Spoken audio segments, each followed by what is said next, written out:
Pakistan stock market में हफ़्ते जे 5 आख़िरी कारोबारी ॾींहं दौरान ट्रेडिंग मुसबत रुझान सां जारी रही, जॾहिं त करंसी मार्केट में डॉलर जी क़ीमत में वधीक घटिताई रिकॉर्ड कई वई। ॿिए तरफ़ सोने चांदी जी क़ीमतुनि में मक़ामी आलमी सतह ते इज़ाफ़ो ॾिठो वियो। हफ़्ते जे आख़िरी सेशन में पाकिस्तान स्टॉक मार्केट में घटिताई जारी रहियो, जॾहिं त सेशन जो आख़िर में मजमूई तौर मुसबत रहियो। कारोबार जी पुॼाणी ते 100 इंडेक्स 802 पॉइंटुनि जी वाध सां 1,67,085 पॉइंटुनि ते बंदि थियो। सेशन दौरान 100 इंडेक्स जी बुलंद तरीन सतह 1,67,923 पॉइंट ऐं घटि तरीन सतह 1,66,369 पॉइंट रिकॉर्ड कई वई।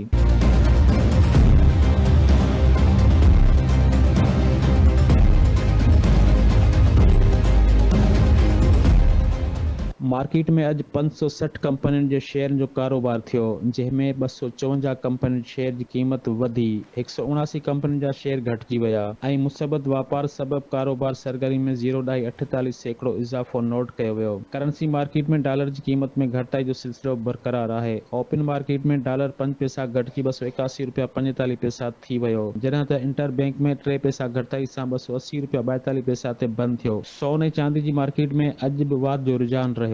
आलमी मार्केट में सोन जी फी उनस क़ीमत $60 इज़ाफ़े सां $4,221 थी वई। मक़ामी सतह ते सोन जी फी तोलो क़ीमत $3,000 इज़ाफ़ो थियो, जंहिंखां पोइ क़ीमत $4,44,462 रुपया थी वई। 10 ग्राम सोन जी क़ीमत $2,572 वधी $3,81,054 रुपया ते वञी पहुती। चांदी जी फी तोले जी क़ीमत बि $72 वधी $1,072 बंदि थी। कैमरामैन फैज़ान सां गॾु इमदाद सूमरा, धरती टीवी न्यूज़, कराची।